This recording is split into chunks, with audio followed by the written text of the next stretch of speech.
দাপটে বাপটে কিছু না, মানুষ ওনাকে চায় না, কিন্তু উনি গায়ে পড়ে মানে জনপ্রিয়তা দেখাতে চায়, গায়ে পড়ে নেতা সাজতে চায়।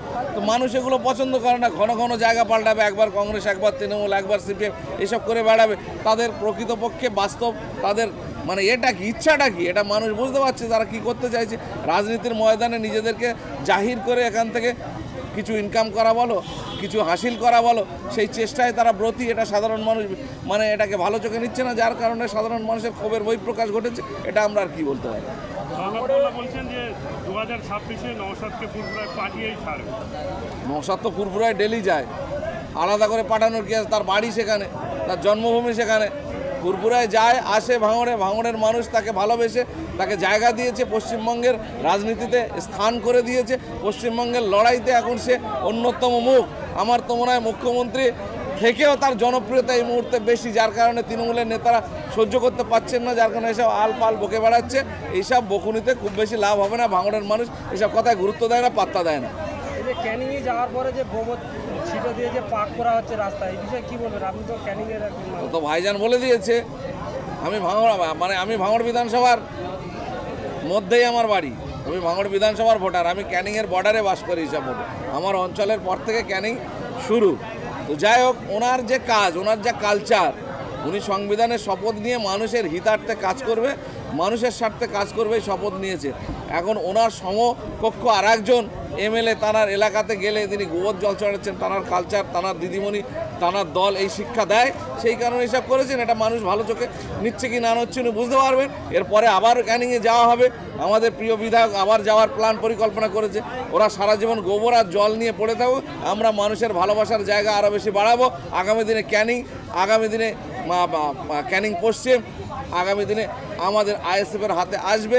আইএসএফের ভালোবাসায় তারা সমর্থন করবে। আমরা যেভাবে ভাঙড়ের ডেভেলপমেন্টের জন্য লড়াই সংগ্রাম করছে, আপনারা দেখতে পাচ্ছেন।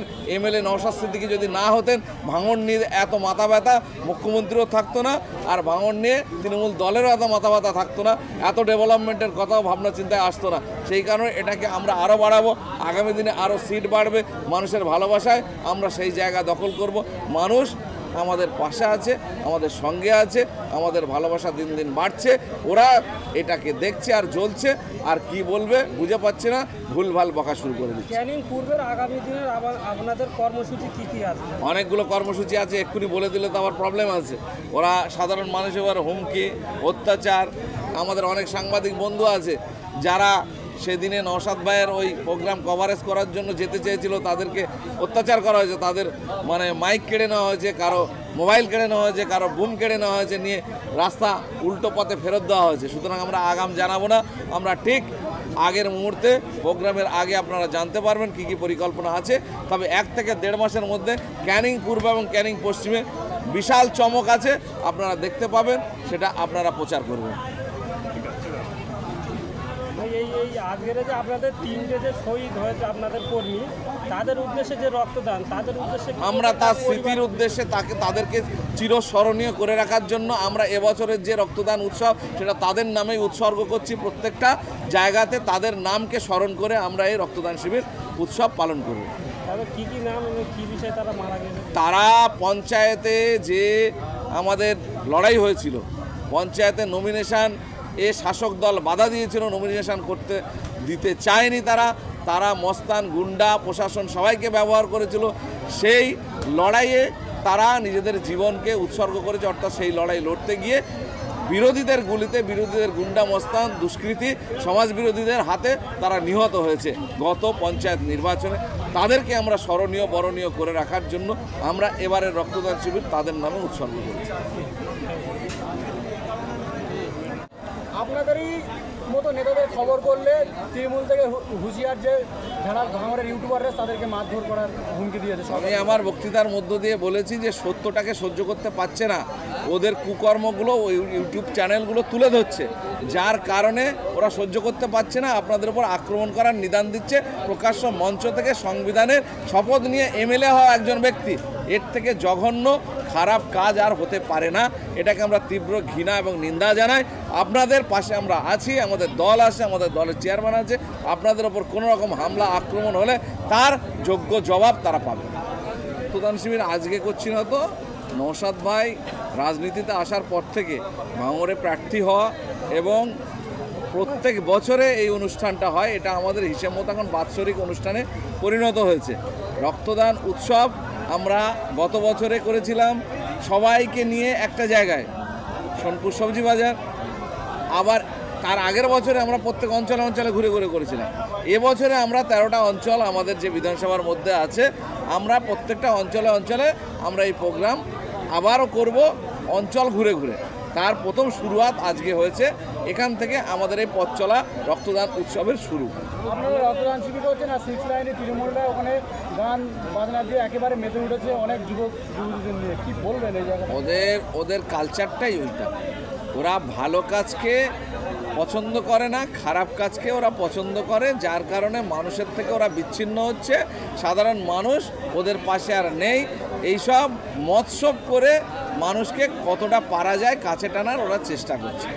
এছাড়া ভালো কাজ করার ওদের মাথা মস্তিষ্কে কিছু নেই। 26শে বিধানসভায় তাদেরকে উৎখাত করতে হবে। তাই আপনারা ঐক্যবদ্ধ হন, ঐক্যবদ্ধ ভেবে বুঝে সুঝে 26-এর ইলেকশানে আপনাদের মূল্যবান ভোট দিয়ে যিনি এলাকা সদা সর্বদাই কাজ করতে পারবে, মানুষের সুখ দুঃখে সাথে থাকতে পারবে, এলাকার সমস্ত মানুষের লাঞ্ছিত বঞ্চিত অসহায় মানুষের হয়ে যিনি কথা বলতে পারবেন, সেই সমস্ত দলের পাশে আপনারা দাঁড়াবেন।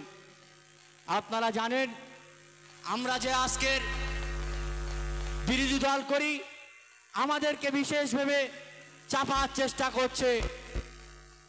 যেমন যারা নেতৃত্ব দেয় তাদেরকে প্রথমত বিভিন্নভাবে টার্গেট করা হয়, তাদের নেতৃত্ব স্তর থেকে সরিয়ে দেওয়ার বিভিন্ন লোভ লালসা, বিভিন্ন ব্যবসায়িক চাপ, সামাজিক চাপ থেকে তাকে আইএসএফের নেতৃত্ব স্তর থেকে তাকে সরিয়ে দেওয়ার কথা বলে আমরা দেখেছি। তারপরে ফেল হয়ে যাওয়ার পরে আমরা দেখলাম কি প্রশাসনকে ব্যবহার করে মিথ্যা কেস দিয়ে আমাদের কর্মীদেরকে মিথ্যা মামলায় জড়িয়ে দেয়। এটাই হলো শাসকের নোংরামো। এই নোংরামো আর বেশি দিন চলবে না। ভাঙড়ের মানুষ যথেষ্ট সজাগ হয়েছে, কারণ 2011-র পর থেকে 2021 পর্যন্ত ভাঙড়ের মানুষের যেভাবে কণ্ঠ বন্ধ করে রাখা হয়েছিল, তাদের যে অধিকার, তাদের যে চাওয়া পাওয়া, তাদের যে সমস্ত রকম সহযোগিতা, সমস্ত রকম দিক থেকে তাদেরকে বঞ্চিত করা হয়েছিল, একমাত্র বিধায়ক নওশাদ সিদ্দিকী মহাশয় রাজনীতিতে আসার পরে এবং নির্বাচিত হওয়ার পরে ভাঙড়ের মানুষ তাদের চাওয়া পাওয়ার করা কথা তারা বুক চিতিয়ে শাসকের চোখে চোখ রেখে নিজেদের অধিকার বুঝিয়ে নেওয়ার স্বস্তি পেয়েছিলেন একমাত্র নওশাদ সিদ্দিকীর দ্বারাই। তাই তারা এখন হয়রানি হয়ে পড়েছে, পেরেশান হয়ে পড়েছে। 2021-এর পর থেকে 2025 এই 4-5 বছরে তাদের ব্যক্তিগত অ্যাসেট ঠিকঠাক করতে পারেনি। তাই তারা এখন উঠে পড়ে লেগেছে 26-এ বিধানসভা নির্বাচনে আইএসএফকে ধুলে মুছে ছাপ করে দেওয়ার চিন্তা ভাবনা নিচ্ছে। বন্ধু, আপনাদের এই চিন্তা ভাবনা সফল হবে না, কারণ ভাঙড়ের অগণিত মানুষ তারা তাদের মন স্থির করে রেখে দিয়েছে আগামী 26শে বিধানসভায় তারা আইএসএফের দিকেই থাকবে। তাদের মূল্যবান ভোট দিয়ে আরও একটাবার তাদের ভাঙড়ের সর্বকালের সর্বনেতা সর্ববিধায়ক ফের বিধায়ক নওশাদ সিদ্দিকী মহাশয়কে বিধানসভায় পাঠানোর জন্য তারা 26-এ তারা ফের বিধানসভায় পৌঁছানোর জন্য নওশাদ সিদ্দিকী মহাশয়কে নির্বাচিত করবে।